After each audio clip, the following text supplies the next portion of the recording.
Have you ever wondered if your legacy will truly make a difference after you're gone? Maybe you're wrestling with how to balance providing for your family while supporting God's kingdom. Well, today we're tackling a question that keeps many Christians awake at night. How do I create an estate plan with a kingdom impact? That's what I'm going to answer on today's show.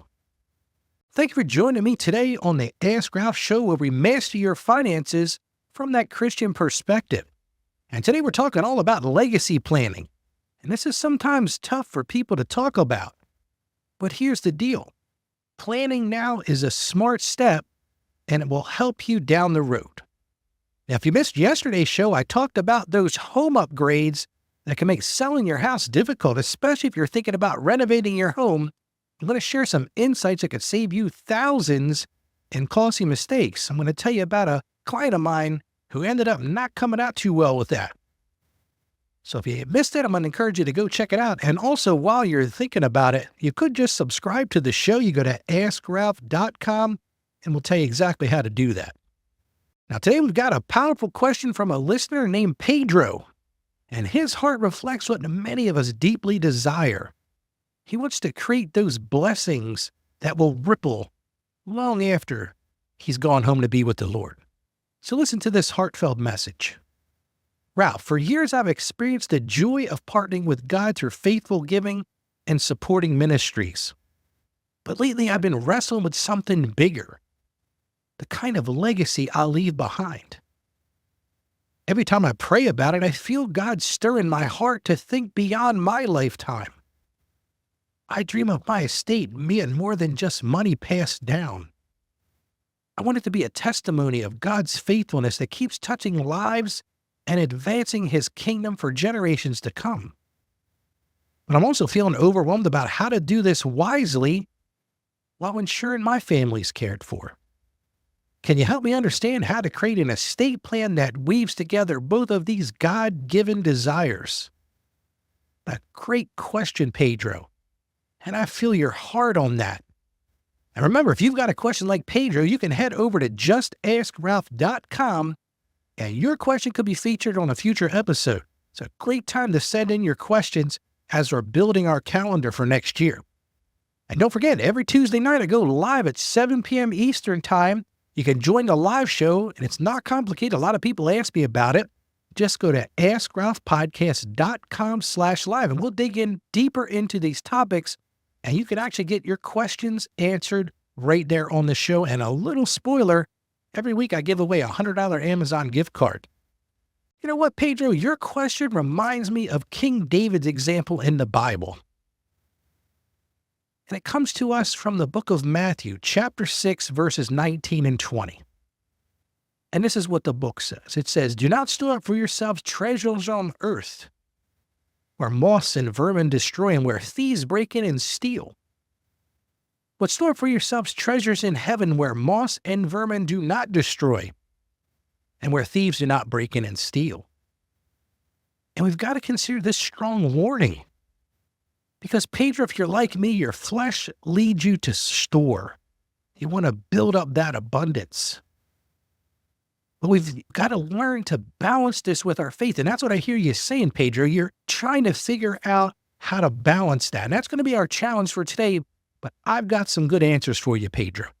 Well, now let me take a few minutes and share with you a story that shook me to my core. And it truly revolutionized everything I understood about kingdom impact estate planning. So picture this. 10 years ago, my friend Tom, he came in to sit down. We were just friends at the time. Collapsed in the chair across from me at my desk, his shoulders heaving with sobs. And he had gone through a tough time. His father, a pillar of faith, he had spent decades supporting ministries, funding church plants, and helping struggling families, had just passed away. And the thing is, Tom's dad had amassed a significant amount of wealth through a lifetime of diligent work. He was a hard-working guy. But the problem was there was no roadmap for continuing his legacy of kingdom giving. I remember Tom said this. He said, "Ralph, all those years of faithful stewardship," and you could hear it in his voice was breaking. He said, "Ralph, it just stopped. My dad supported 23 missionaries. He asked me a question, what happens now? And you know what? That moment haunts me to this day. But it ignited a passion that transformed how I view estate planning for everybody that I met with after that day. Because the simple truth is, this just isn't about distributing wealth. It's just not about distributing wealth. That's part of it. But it's about ensuring your spiritual legacy burns bright for generations to come. And I'm going to tell you what Tom ended up doing in a few moments. But first, let me share two other powerful stories that illustrate how kingdom-focused estate planning can be accomplished. I'll call this first one Sarah's story. Also call it the medical mission legacy. So picture this. Sarah's a retired pediatrician, and she structured her estate plan to establish a perpetual fund supporting medical missionaries in Southeast Asia. See, because Sarah had spent many summers there while she was still in her practice, and she saw the desperate need. So she wanted to create this perpetual fund to help that. And today her fund provides medical supplies to 3 clinics in this area. She sponsors training for healthcare workers and funds critical surgeries for children. And I remember her saying to me one time, she said, Ralph, I may not be able to serve there physically anymore, but my legacy continues to heal in Jesus' name. So it's just one story. Let me tell you about the Martinez family. The Martinez family transformed their family business succession plan into a kingdom multiplication strategy. It's a lot of words, but that's what he called it. And think about this. They established a foundation that receives 50% of their company's profits. That's what they wanted to do, and they fund Christian education in underserved communities. Fast forward a few years, and their 3 children now sit on the foundation's board. And those children are learning stewardship while witnessing the impact of generous giving. Now, let me just share something with you. Last year alone, they provided scholarships. Now, ready for this one? Just last year, they provided scholarships to 150 students and funded technology upgrades in 5 inner-city Christian schools. So what did I learn from these stories? From these experiences? I discovered these 2 transformative truths. Number 1, I saw radical stewardship in action. I had one couple, they donated their vacation home to become a retreat center for burned out pastors. I'm just going to give you some ideas of things that I've seen people do. So that's the first one. If you want to be radical in your stewardship, look at your property. Like I said, I had that one couple that donated their vacation home to become a retreat center for burned out pastors. Look at your investments. I had a businessman restructured his portfolio to create a steady stream of income for Bible translation projects. That was a thing that he had passion for. And he wanted to provide that steady stream of income so that there would continue to be Bible translations going on throughout the world. Another client looked at their life insurance. I had a teacher. She made her policy fund seminary scholarships for international students. In her particular case, she didn't have children to leave it to. She didn't have grandchildren to leave it to. And she said to me one time, she said, Ralph, I want to leave a legacy. I want to leave a lasting impact. So she named her policy in the name of the scholarship for seminary students, for international seminary students. Or maybe look at your business assets. I had another family designate company shares to support Christian entrepreneurship in developing nations. So there are so many ways to make that radical impact, that radical stewardship. Now you might be saying, Rob, okay, that sounds good. How do I make these happen? Well, there are legal frameworks that multiply this impact. I'm not going to get into a long discussion about those. I just want to plant some seeds today. There's something called a charitable remainder trust. Again, these are things you want to take up with your attorney. Those charitable remainder trusts provide income during retirement while ensuring ministry support afterwards. So that's a way to balance those two things. There's something called donor-advised funds, where you can engage multiple generations in strategic giving decisions. Maybe you're really wealthy and you create a private foundation that will be a lasting platform for family philanthropy. Maybe you're Christian-based philanthropy. It's a hard word to pronounce, but that's what I'm talking about there. There's also what's called charitable lead trust.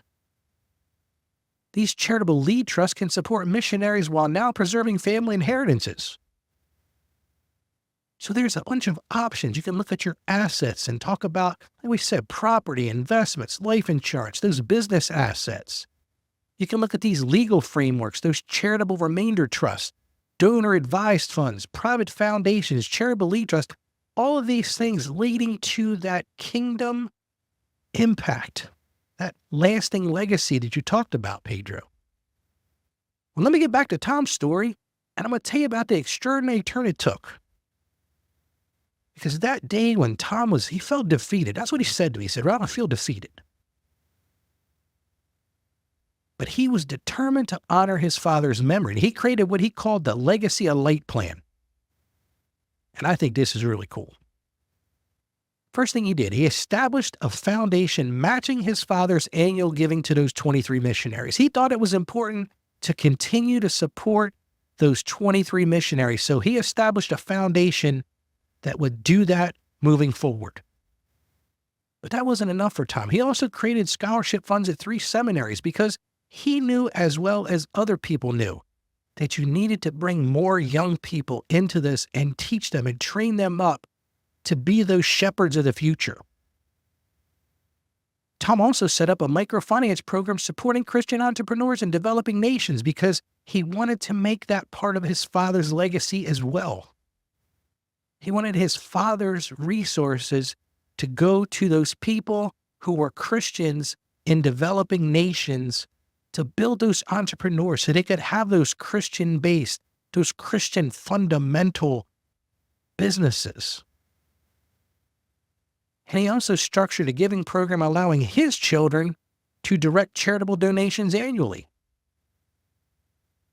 See, so Tom made that impact. He did that, what he called Legacy of Light. Fast forward 5 years, and Tom shared something remarkable with me. That's what he said to me. He told me, he said, "My teenage daughter has just returned from visiting one of their supported missionaries, and this particular one was in Ethiopia." And he told me the story. He said, with tears in her eyes, she said this. She said, "Dad, I finally understand why Grandpa lived so generously. I saw Jesus in the eyes of those children." Tom also said his son has started giving what's called a giving circle at college. He's multiplying the family's impact through his peers. Now you might be saying, "Ralph, that sounds wonderful. What are some ways that I can do it? What are some ways that I can create that ripple effect of kingdom planning?" Here's a couple more I've witnessed. A widow's estate provided seed funding for 12 church plants across Europe. That's what she did. She said, "I'm going to take my estate and I'm going to provide for funding churches to plant across Europe." I've seen a teacher's modest savings fund Christian education for foster children. I've got a particular client I'm thinking of right now.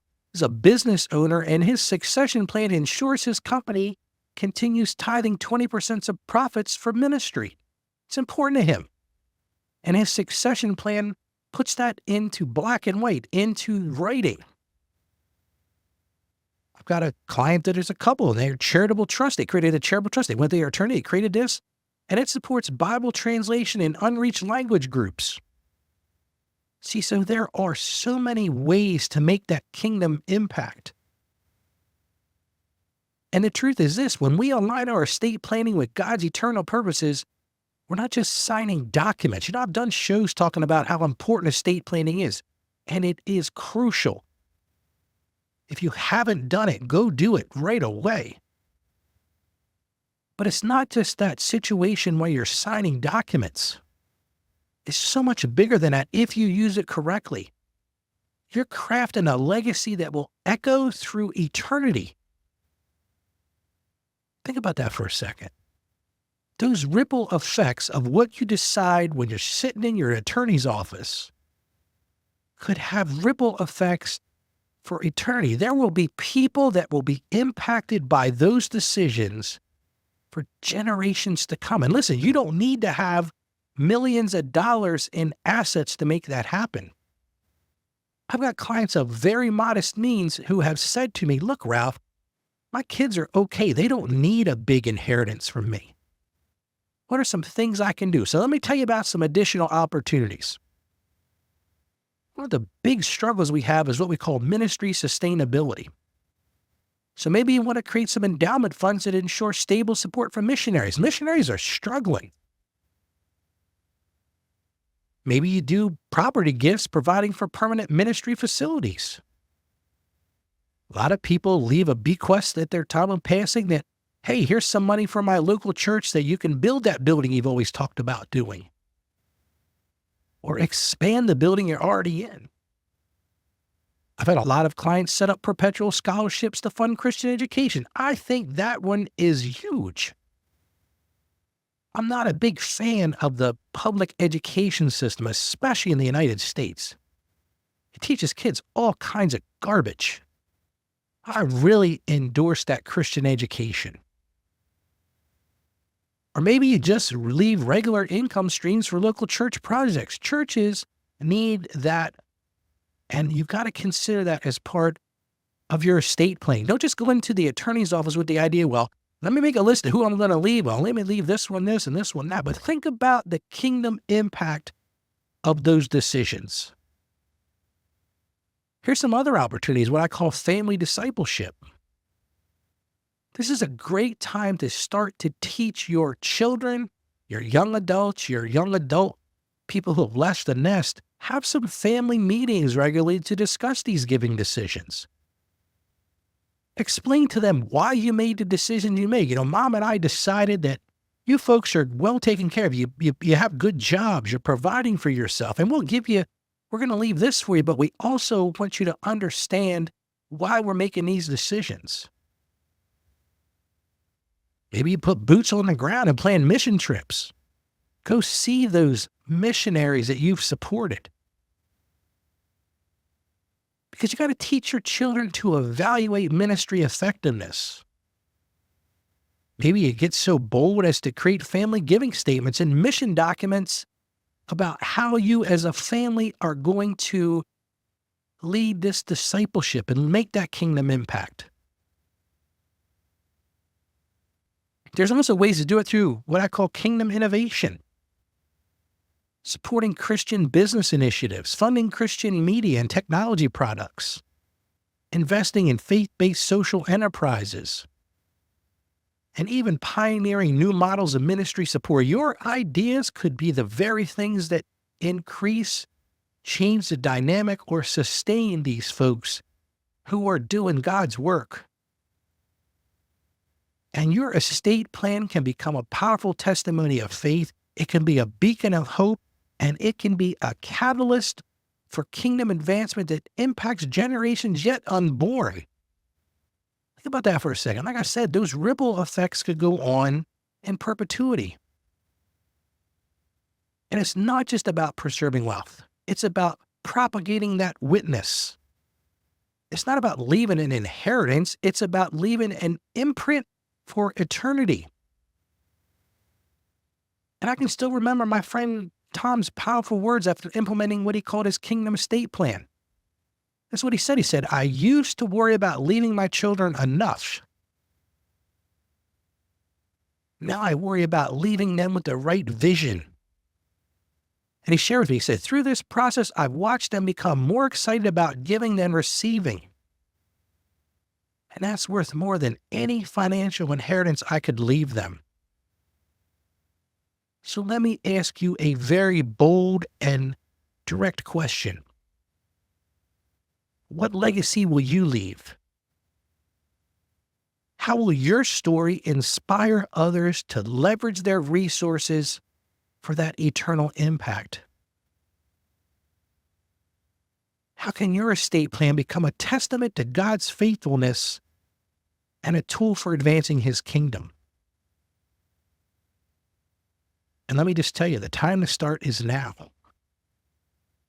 because every day we delay is a missed opportunity for kingdom impact. So let's transform estate planning from a dreaded task that nobody wants to listen.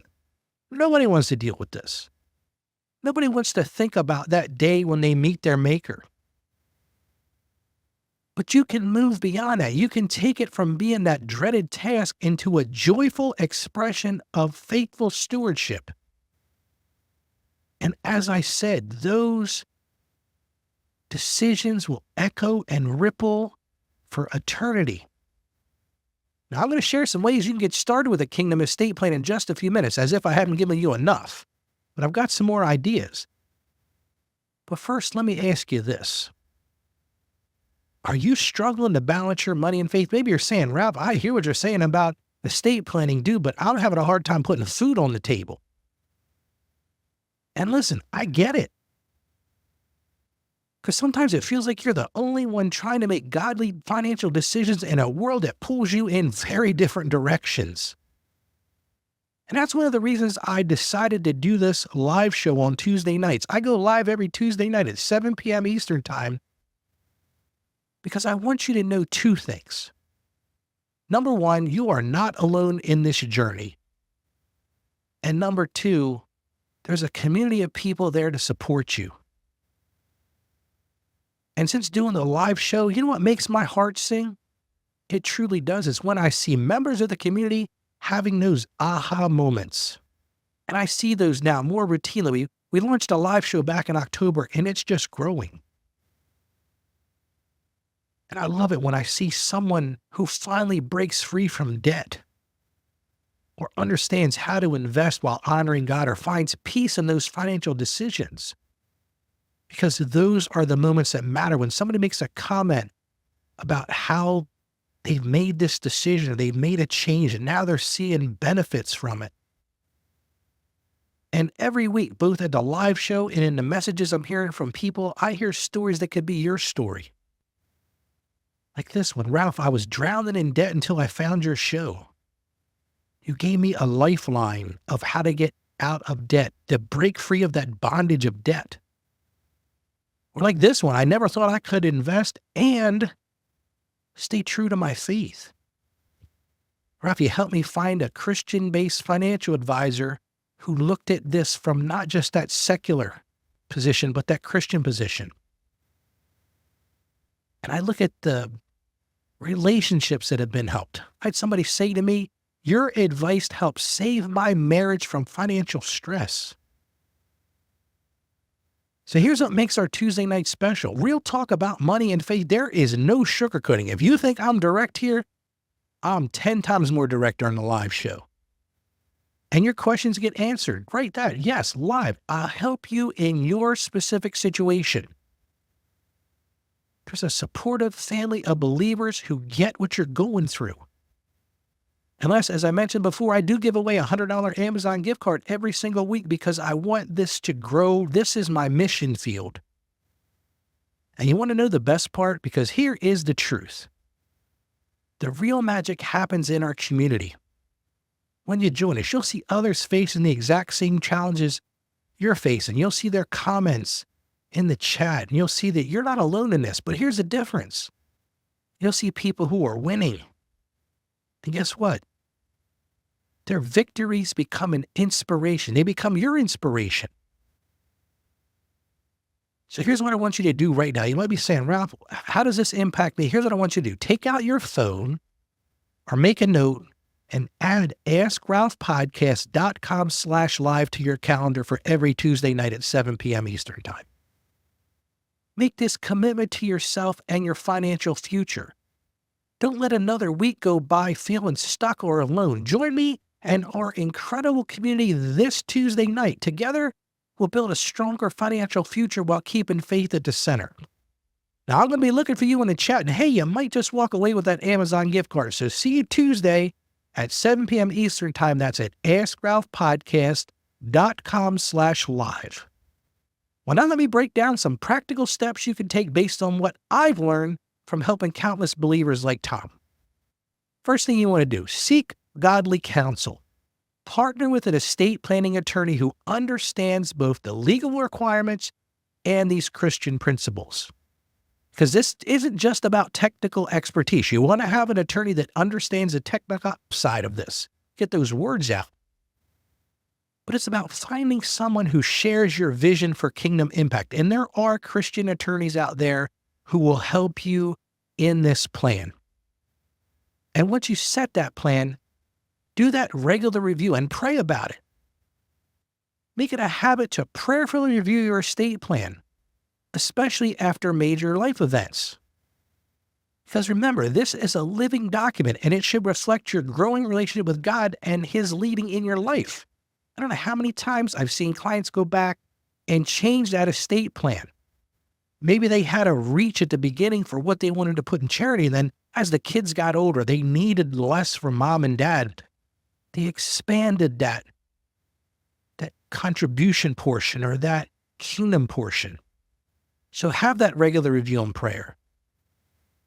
And then be strategic about your beneficiary designations. Be intentional about designating beneficiaries on all your accounts. You should be doing that anyway. But be intentional about it. Think through that. This seemingly simple step can be a powerful tool for making sure that your resources flow directly to the kingdom work that you want it to do without unnecessary delays. So that's those three things. Seek godly counsel, regularly review it and pray about it, and strategically pick those beneficiaries. Now, tomorrow we're going to be discussing the 7 best things for retirees to spend their savings on. That's another crucial topic for anyone planning their financial future. Remember this. My passion is to help you achieve financial success. I want to see you live out your dreams, and I want to see you grow in your faith. And I know together we could master your finances from that Christian perspective. So as I always end this show, stay financially savvy, and God bless you. Thank you for joining us on the Ask Ralph podcast. And with a simple click to subscribe, we'll invite you back to our next episode. And remember, financial issues don't have to be complicated. Just ask Ralph. The information contained in this episode of Ask Ralph is based on data available as of the date of its release. Saggio Accounting Plus and Ask Ralph Media, Inc. is under no obligation to update this content if changes occur. Applying this information to your specific situation requires careful consideration of all facts and circumstances, and any information provided is not to be considered as financial, tax, or legal advice. Please consult your tax advisor or attorney before acting on any material covered.